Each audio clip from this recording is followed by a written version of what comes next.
What's up guys, it's Natural and welcome back to another Football Impact video. With this week has been some big matches in the Premier League and a couple big matches in other leagues as well. But let's start off with the Premier League.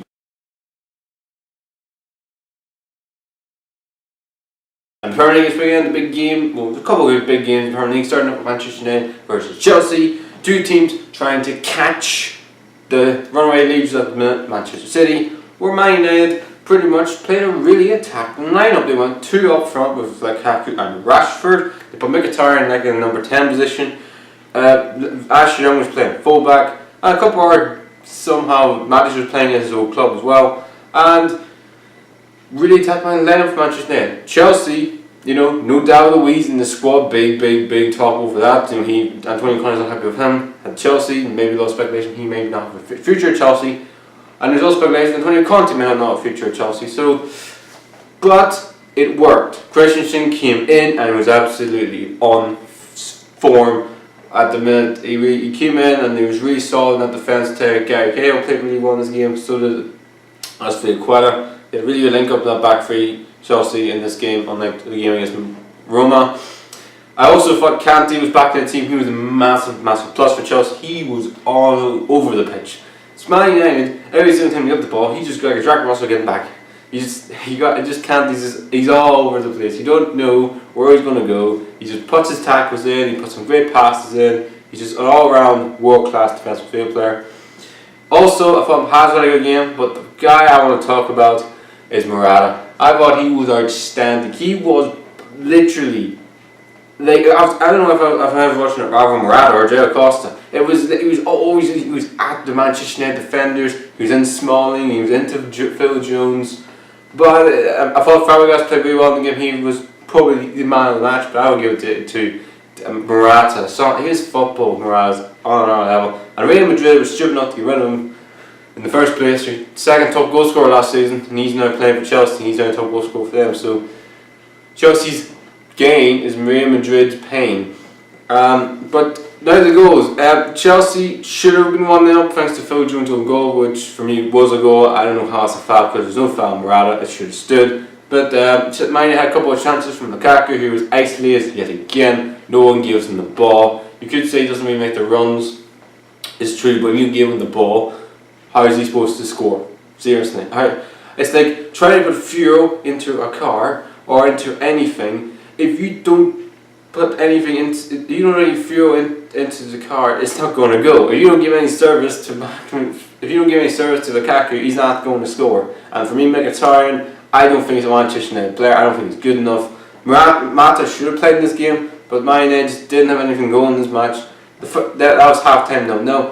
Then Chelsea took the lead thanks to a world class header from man of the match performance from Morata. It was the ball from Azpilicueta was a beauty. Those two have really good link up plays for the season. A couple of assists, got lost this season. Azpilicueta, all of them from Morata. He busted a great ball. David De Gea was literally just stand there like a statue, watched it in. He was nowhere. If David De Gea can't save that, then you know it's a world class finish. And it was a world class header from arguably the main man for Chelsea this season in Morata. Unbelievable finish, 1-0. And Man United, Chelsea had more chances from the likes of Bakayoko, the likes of many other players in the team as well for Chelsea. Man United had a late chance at the end from Mario Fellaini. You could say he could have at least, it wasn't target, but he could have done better with the finish. But it was really safe from Courtois. And that's how it finished. Manchester United, right now, big dent in their title ambitions. Because for me, Mourinho has a bad record going away from home and playing big games away from home. Like so the Big Six, he has a terrible record against them. I don't know what it is. That needs to change if they have any chance to win the Premier League title. As for Chelsea, this is a big win for them as well as for United. Because for me, there's a lot of critics going on. If they lose this game, Mourinho will slap Chelsea in the face and I was ready with the Chelsea players. But I think it's a big win for Antonio Conte because there was no speculation. They lost that match, he's out of a job. So big win for them, massive win for Chelsea to have any chance of fighting for the title race. It was really enjoyable. It was really enjoyable game. 1-0 how it finished. Massive win for Chelsea. big defeat for Man United. On the other Manchester club, Manchester City breezed past Arsenal 3-1 thanks to 3 goals from Kevin De Bruyne.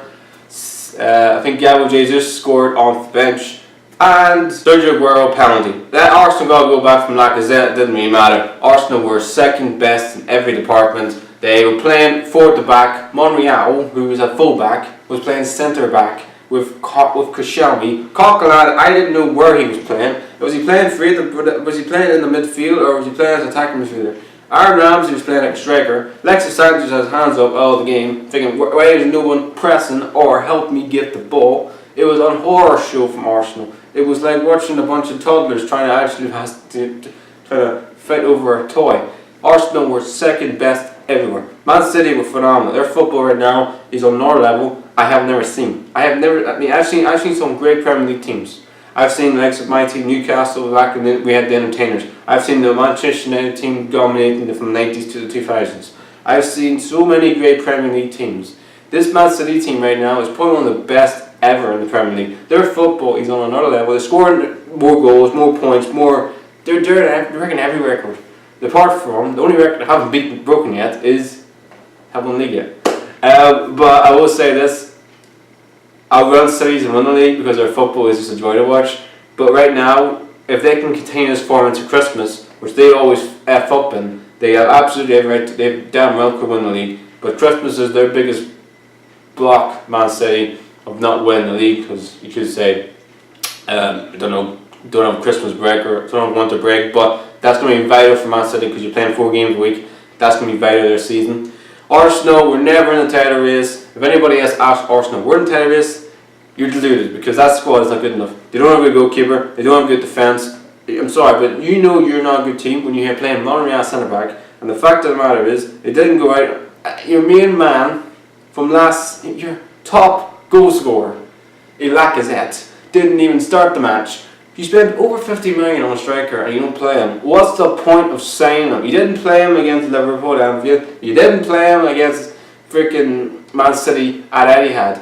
What do you expect?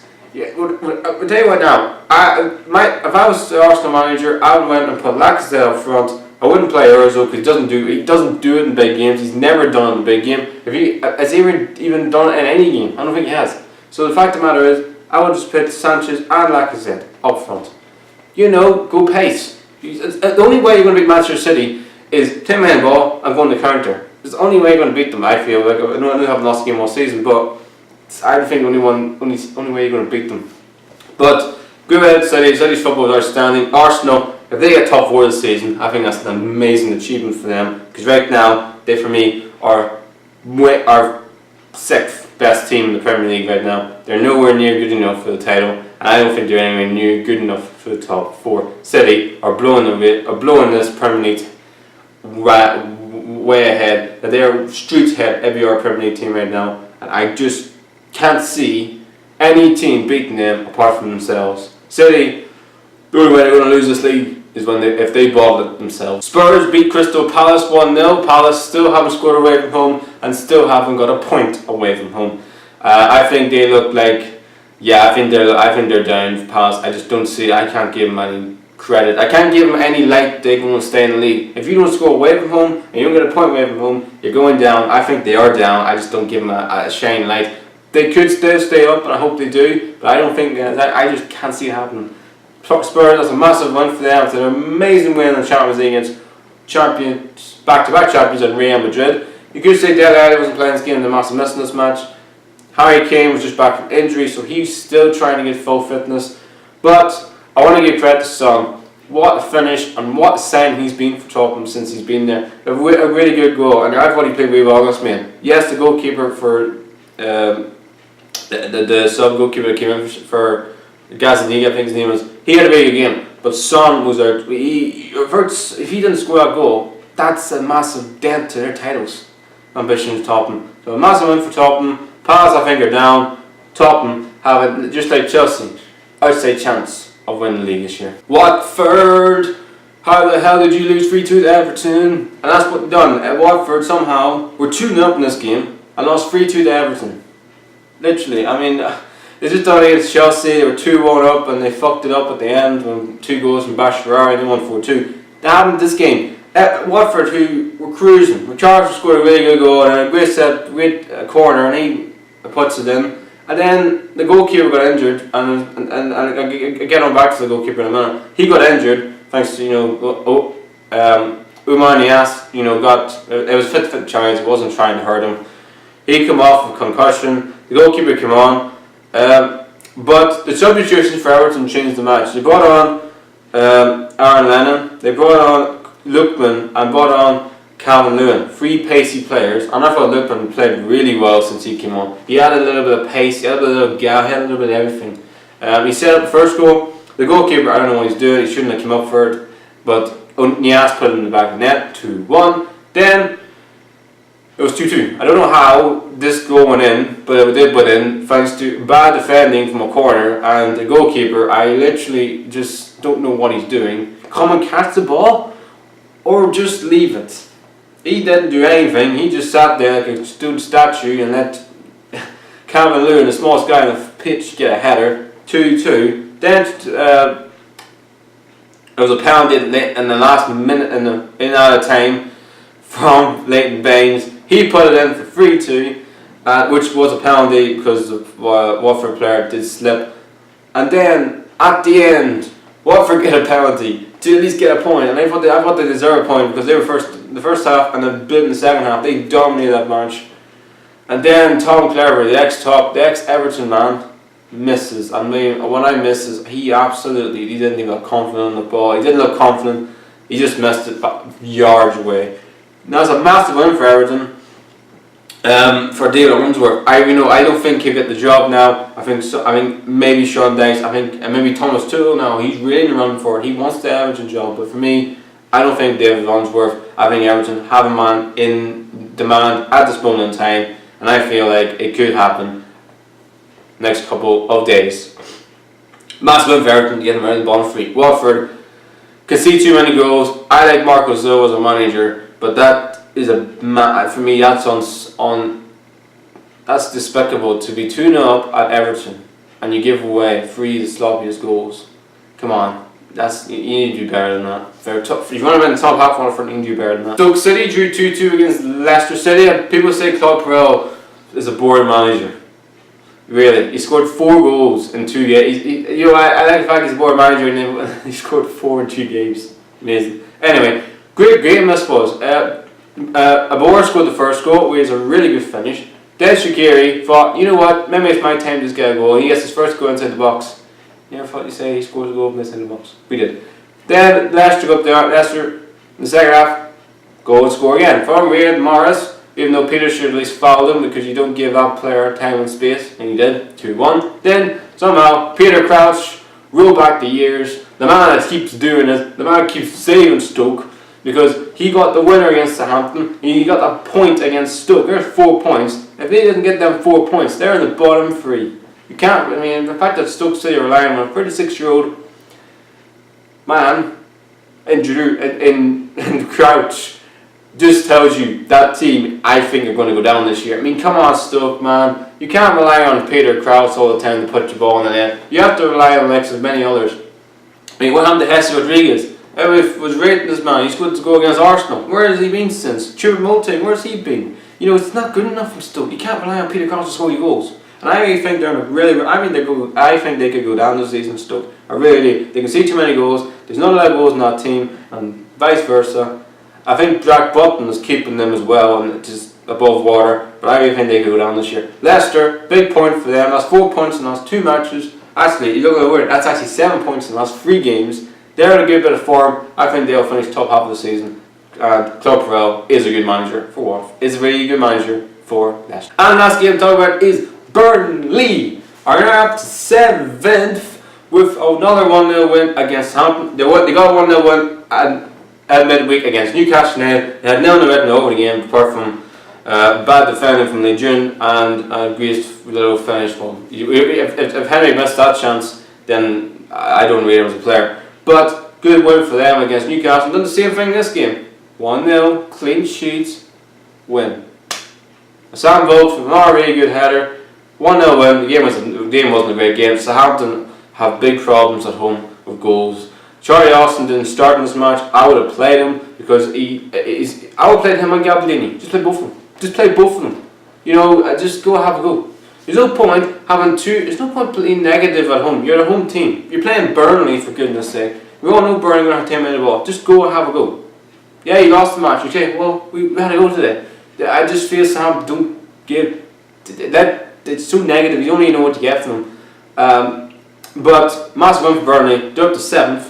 What a season Sean Dyche is having. He's right now my manager of the season award. What a remarkable season he's having. I mean, that team is absolutely amazing. Southampton, probably bottom half is where you're going to finish this season. Not good enough. West Ham versus Liverpool. Liverpool were all over them. Liverpool cut them shreds, left, right, and centre. The goal for the first goal was a basic counter-attack goal. I mean, I don't know what West Ham were thinking of. I mean, they're all over the place. They don't know how to defend. Well, freaking moments, the first one moments, you do not give away sloppy goals. The goal from the corner, again, 2 goals were from corners. One of them was a West Ham corner, and they get countered in the counter-attack. The second one was from an actual corner. The third goal was just basic defending that they don't do. And the fourth, which is from Oxlade-Chamberlain, and Joe Hart is trying it all. Joe Hart can only do what he can do. You know. Then, sums up the whole match. Salah is on mark, touch, finish. 4-1. Lanzini got a goal back, but it doesn't even matter. Slaven Bilic, he has to get the sack. He has to go. You can't tell me that man is playing. Those players are playing for Slaven Bilic. They're not playing for Slaven Bilic. If they were, they wouldn't get thrashed 3-0 by Brighton and Newcastle and get thrashed 4-1 by fucking Liverpool. They don't get. I mean, it confuses me that managers still get a job and they don't even rally the troops. It's just unbelievable. But then who could replace them? There's a lot of speculation David Moyes is going to be there. That's backwards in my opinion because he got Sunderland relegated. I feel West Ham right now are going down because I'm trying to find solutions and there is no solutions. They right now the third worst. I think they're the third worst team in the league, playing Swansea and Palace. Swansea don't score goals, but they see a lot of goals. Palace don't score goals away from home. It doesn't even point away from home.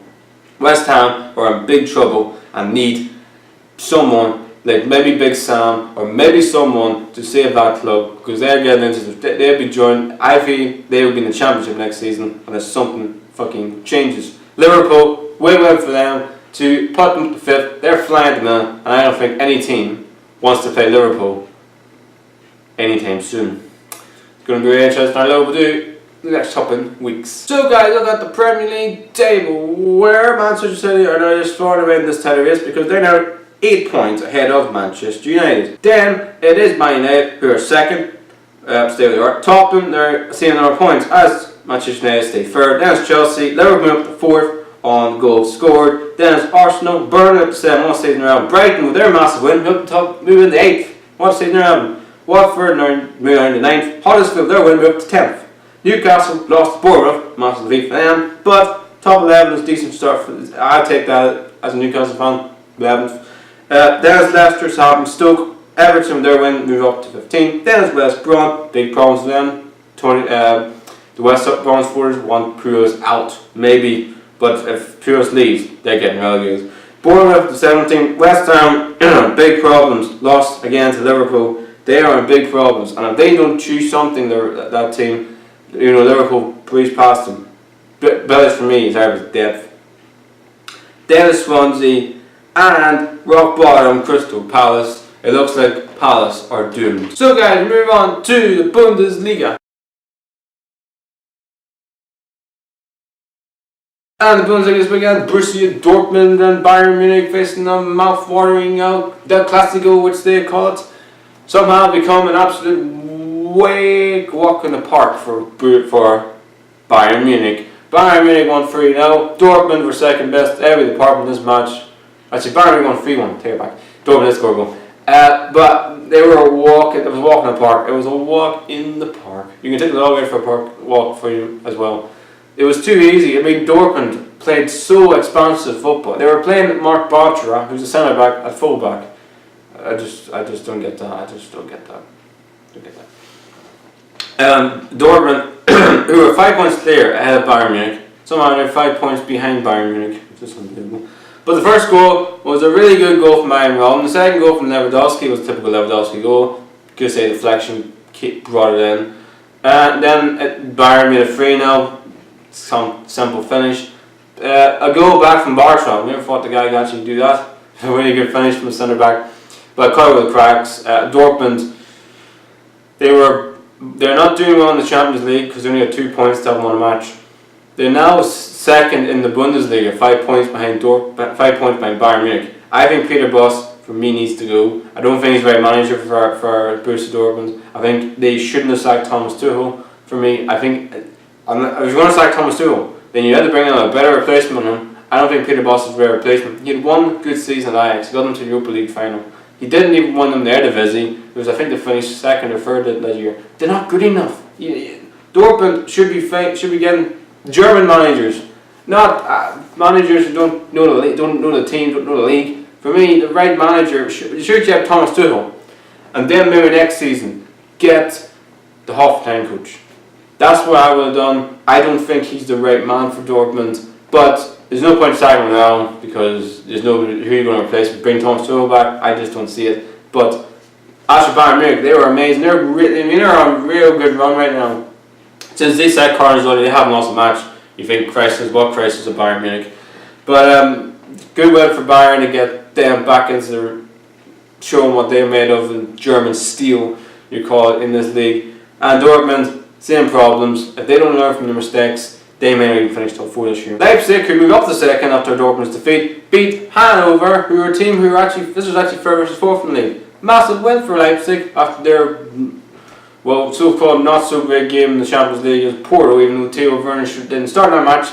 Somehow came off the bench and scored, even though Porto went on the win and win 3-1. But the fact of the matter is, they look like they're not going to be in the Champions League for many longest. They could be in the Europa League. But that's a massive win for Leipzig to get back on the winning trail against Hanover, who are absolutely outstanding this season.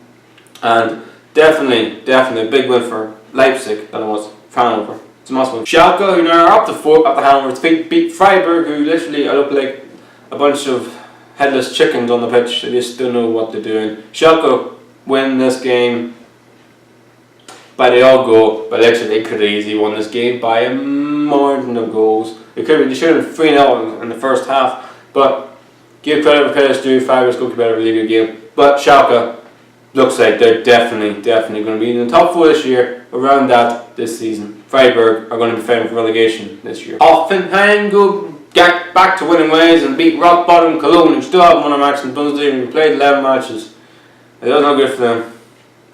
Does not good for them. But Hoffenheim get back to winning ways. Really good win for them. 3 goals, 3 very good goals, and the fact of the matter is they didn't concede a goal. That's a tick in the Hanover's book, because they have the last 4 or 5 matches have always scored first but don't win the match. So that's a positive, you could say, from the match. But Cologne, I just feel they're going down again. How can you have a great season last year? I know they had Anthony Modeste, but they need to win a game and get the giant transfer window and bring players in, because right now they're going down. I just don't see any light for them staying in the league. Massive win for Hoffenheim, which moved them up to, I think, 5th. Augsburg versus Leverkusen, both teams 9th and 10th, going, I think, 8th and 9th respectively in the table before they went into this match. And that's how it finished. Both teams pretty much mid-table teams, and having good little spells. And that draw pretty much keeps them, 9th and 10th respectively. And last game is Hamburg finally win a game against Stuttgart. Doesn't really matter, they're still going to get relegated. So guys, look at the Bundesliga table, where Bayern Munich top it on 26 points. Then it's Leipzig up to 2nd, Dortmund down to 3rd, Schalke up to 4th, Hoffenheim now 5th, Hanover down to 6th, then it's Frankfurt, Club back, Leverkusen, Augsburg. On the bottom is Hertha, Stuttgart, Mainz, Wolfsburg, Hamburg, Freiburg, Werder Bremen and Cologne all stay where they are. Cologne look doomed, no goal. I mean, literally got minus 18 goal difference, 2 points, not a win. And Werder Bremen trying to give these teams a chance. I don't see it. Those two look like they're going to be in Bundesliga sire next season. So guys, moving on to La Liga. And like this weekend, Barcelona beat Sevilla 2-1 thanks to 2 goals from not Messi, not Suarez, but Pablo Ascar. 2 goals from him, really nice goals as well. Sevilla got a goal back from a really good finish, but it was all down to Pablo Ascar. Messi made a 600 game for Barcelona, which is a massive milestone for the guy. He's just the greatest player I've ever seen. Don't tell Ronaldo I said that. Just don't tell Ronaldo I said that, okay? Anyway, he's the greatest player I've ever seen, but he didn't score in this game. Pablo Escobar, who is now probably the protege of Messi, good goal, 2 good goals from him, and Barcelona are still unbeaten in the La Liga, and they still look like the team they're going to win it this year. The only team that actually looks like even challenging them is Valencia, who won again and beat Leganés 3-0, 3 good goals. And I want to give a shout out to Rodrigo. He looks a decent player. He's got a really good header in this match. He's got some qualities to him that I like. But Leganés, you played Valencia at the wrong time. Valencia look like they're back to their we know from Valencia. The Mestalla has become a massive fortress. The fans are back, not turning on the team. I like the Valencia team. It's a young team. It's got a very, very good manager. And they look like, for me, definitely, I think they're title contenders. I think they're the only team, apart from Real Madrid, that can challenge Barcelona for the league this year. Leganés, they had a great season. Anyway, Real Madrid beat Las Palmas 3-0 on a worldly goal from Asensio. It was one of the cracking goals of the week of this game. Some other goals as well from the likes of Casemiro, a good header, and I think Isco got a goal. But Asensio, an absolute wonder strike. Great save of that ever. And that's a goalkeeper there. You got a chance to save now. It's in the top corner, literally in the top corner. Phenomenal finish. Real Madrid get another massive win for them, because there's a lot of pressure onto them after getting beat by Genoa and also getting beat by Tottenham. They needed a big pick me up, a big kick up the ass, and they definitely got that in this game, Real Madrid. And I know they're playing against rock bottom Las Palmas, and they've conceded over minus 20 goals this season, and they're second bottom. But they still need a win to get confidence back in the team and to make the champions that they are. They're still champions of La Liga and the Champions League, to at least show why they are the champions. Massive win for them. 3 points for Real Madrid. Real Madrid get a 1-0 win against Deportivo, and the guy who scored a decent finish against Carabao to save him a point did in this game, thanks to Thomas Paste, I think his name, Thomas Pastore, whatever his name is. He scored a really good goal in this game. Deportivo were not going to get a point in the match, but again, Real Madrid are just they're winning games, but they're not winning convincingly. I think when Diego Costa gets into this team, I think they've definitely improved, because Griezmann at the minute, his head's turned. It's just not it's not the Griezmann of last season. It's not the Griezmann of old. There's something going on in his head. I wonder if it's the whole takeover. I wonder if he's not now feeling like maybe I should have went to Manchester United in the summer. But I feel like his head's turned for me. I'm shocked if he's Real Madrid next summer, because his head's not there. But a good win for Real Madrid. Just keep them in the top 4. Villarreal, who are now to 5th after beating Malaga 2-0. You expect them to beat Malaga. Malaga are now rock bottom league, and look like that win last week was just a paper with the cracks win, pretty much, because you should have. If you're going to win a game, you have to boost it with another positive result. Villarreal did Villarreal good side, by the way, but still, you have to give a positive result. They didn't do a positive result. Villarreal should have been 4-0 for the first 20 minutes. But a good win for Villarreal, puts them 5th. And last game was Celta Vigo's Atletico Bilbao. Both teams have really underachieved in the start of the season, especially Atletico Bilbao, who are now doing the 15th in the league. Something's not right in that team. You got some really good players. This is Adariz, who's a really good striker. You know who the goal was. But Celta Vigo just breezed past them the first 25 minutes. 3 goals in the space of 25 minutes. I mean, I don't know what the defending is. I know that Atletico Bilbao got a goal back, but the defending was all over the place. Good win for Celta Vigo. That puts them up to 11th. Atletico Bilbao not really doing well. They're looking down instead of up. No really good for them. So guys, I look at the La Liga table, where Barcelona are just cruising right now. They're just, we got 10 wins and a draw, but who cares a shit. We're on 31 points. Then it's Valencia, who had an amazing start to the season. Then it's Real Madrid, like Madrid. Villarreal, Sevilla, who are number 26. We have Sassuolo, they're winning up to 7th. Real Betis, Leganés, and Granola in the top 10. At the bottom, it's Celta Vigo, Getafe, Espanyol, Levante, Atletico Bilbao, Deportivo, Eibar, who lose, Alves. We get a massive win for them to get them out of the bottom 3. Then it's Las Palmas. Then it's Malaga. Looks like Malaga, Las Palmas, and maybe even Alves. Look like they're going to be the 3 teams going down this year. But Alves may have a chance, because they got a decent number of results at the weekend. So guys, move on to Serie A. And Serie A this weekend, Chievo played Napoli, which game finished 0-0. What a shock. I didn't see that coming. You think Napoli's other attacking prowess teams, I know they lost to Manchester City in the Champions League, but literally, I mean, they could have got a point in the match, or they could have lost the match. Just the way Napoli play. But I'm really surprised at this game, because Napoli were they had over 80% possession. They had, I think they were at 20 something attempts. I mean, just one of those games, really. You just came with the ball in net, one of them games. But good get to Chievo. Chievo, you were playing really well at the minute. They're sort of one of those teams that they're going to give big teams in the league problems. So you're going to give like Juventus and maybe the two Milan clubs, along with Lazio and Roma, problems this season, up to all those teams that fight for the league. So that's a massive dent to their title ambitions, Napoli, but a point, still a decent point. Chievo are one of those dodgy teams. Juventus somehow beat Beneventuro, bottom of the league, and still not a point yet. But Beneventuro were winning this game at Juventus. Unbelievable. This would have been the shock result of the season.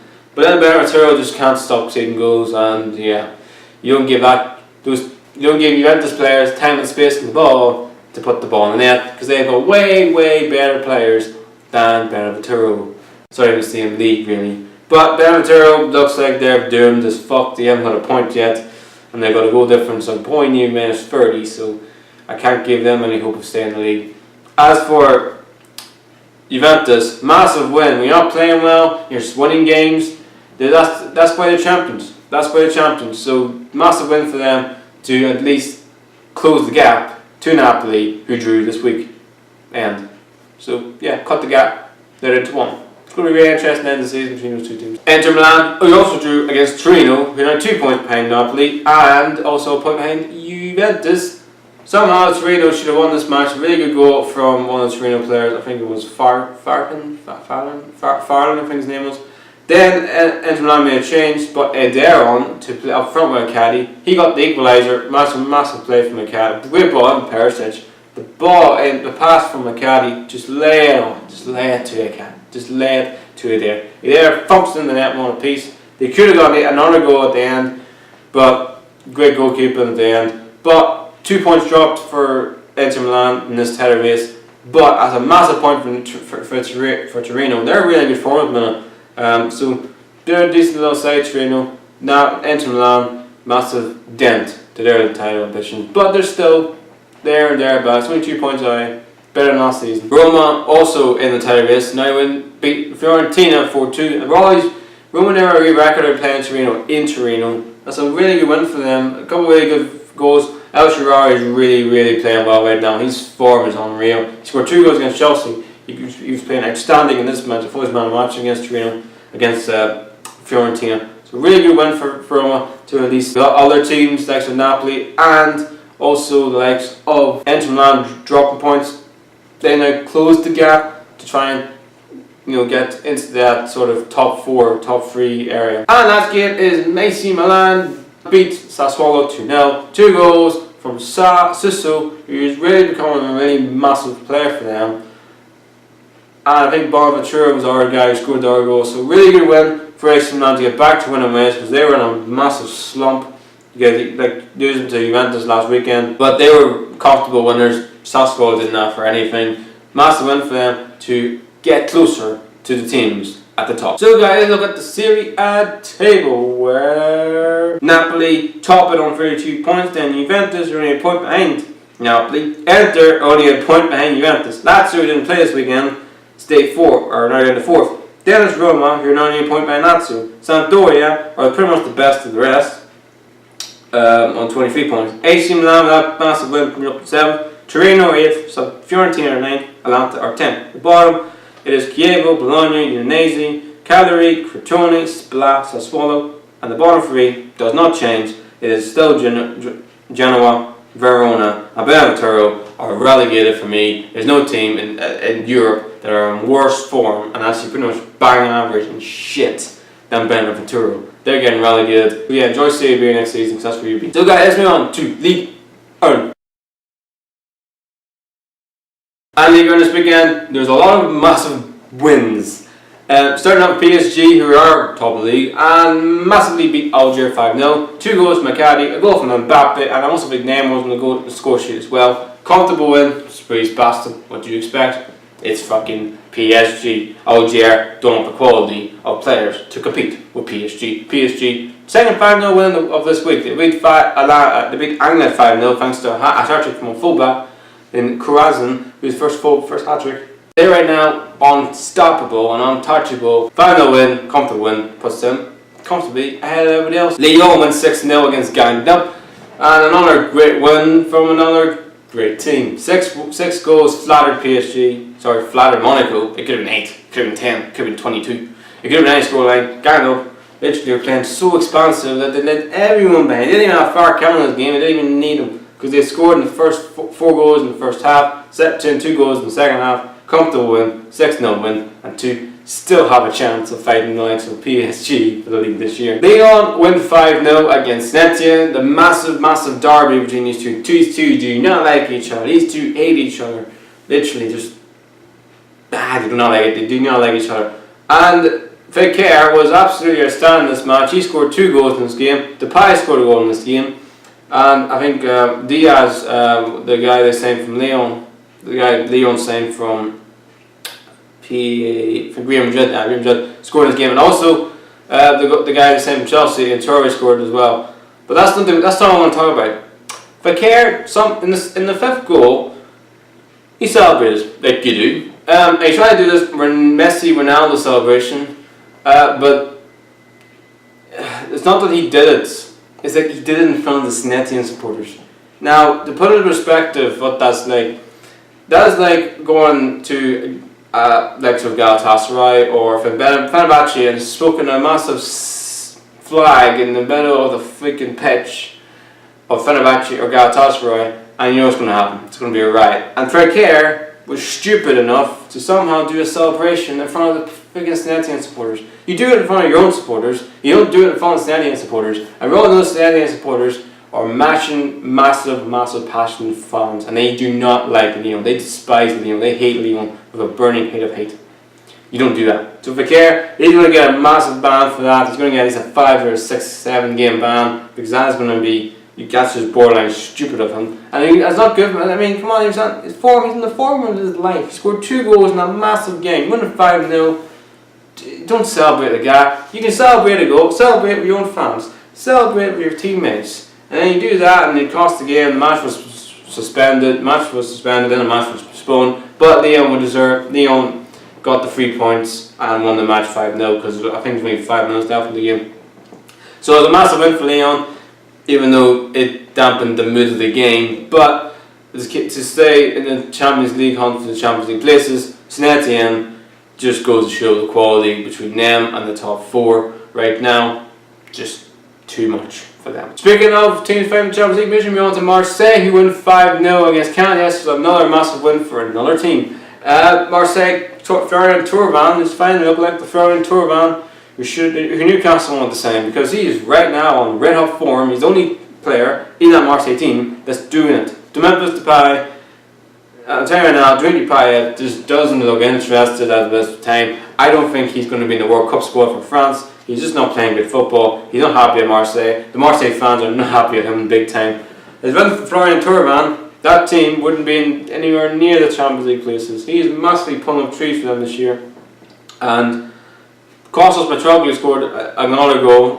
He looks like the poacher they wanted to get. And also Sandom, he looks a decent signing for them as well. So massive win for Marseille to get closer to likes of Lyon and Monaco for not just Champions League, the Champions League, fight for the Champions League places. I don't think Marseille playing for the league title. I think PSG are head and shoulders above the other team in the league. Nats get a 2-1 win against Toulouse, and to at least have a chance for them to get into European football this season, which I think they will. Corey Ranieri's done a really good job at Nats. You know, they're not really a European team, Nats. They're better than getting relegated, but they're not good enough for top half. They're sort of mid-table. So he's got a mid-table team somehow in the top 5.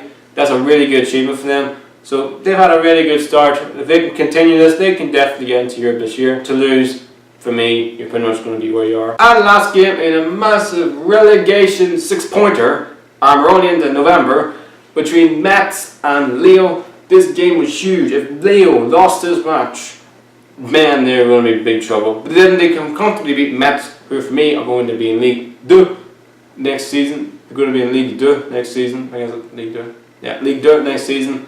Because they're not good enough. They're not good enough for this league for me, Mets. But they're win for Leo. You know, Pella, I mean, scored 2 in this game, scored from a penalty, and then the other guy I don't heard of scored. So it's a very young team from Leo. But this definitely gives them momentum to go into the future games and get some form, get some points, because that team, Leo, are a massive club. I mean, 4 years ago they had likes of Hazard and many great players, and they won the treble, for goodness sake, League Earn, the Cup and League Cup. And somehow, right now, they're bottom in the relegation zone. They should be in the relegation zone, Leo. They're too big of a club to fight for relegation. But you're down there, and you're not down there for a reason. You don't score enough goals and you don't win enough games. That's why you're in the relegation zone. Mets look doomed. I think they're relegated. I don't see any chance of them staying in the league this year. So yeah, that's pretty much all I was going to say. And League Earn this week. So guys, moving on to the League Earn table, where PSG are just sliding ahead into the sky. No one's beaten them. Still haven't lost a match yet. Amazing. They're on 32 points. Then it's Monaco in second on 28. Lyon are third on 25. Then it's Marseille. Then it's Nets. Then there's a big gap back to Saint Etienne. Then it's Caen, Montpellier, Bordeaux, and Rennes. In the bottom is Troyes, Toulouse, Gandalf, Algiers, Nice for a massive win this weekend, even though Balotelli scored. I got said off again, typical Balotelli really. Dijon, Armand, Strasbourg, Lille, and Metz stay where they are. And that is Ligue 1 table after 11 matches. So guys, that's the end of the football impact for this episode. There's no football impact next week because of the international break. Yay! So hopefully Ireland, the Republic of Ireland, have a chance of qualifying for the World Cup. Oh boy, I just hope we get to the World Cup. Please, please. Anyway, see you guys in the next 2 weeks' time. Hope you're having a massive day. Hope you enjoy your 2-week break. Do what you want. I don't know. Pick up something. Pick up a hobby. I don't know. For me, instance, I'd be just doing what I usually do. Nothing.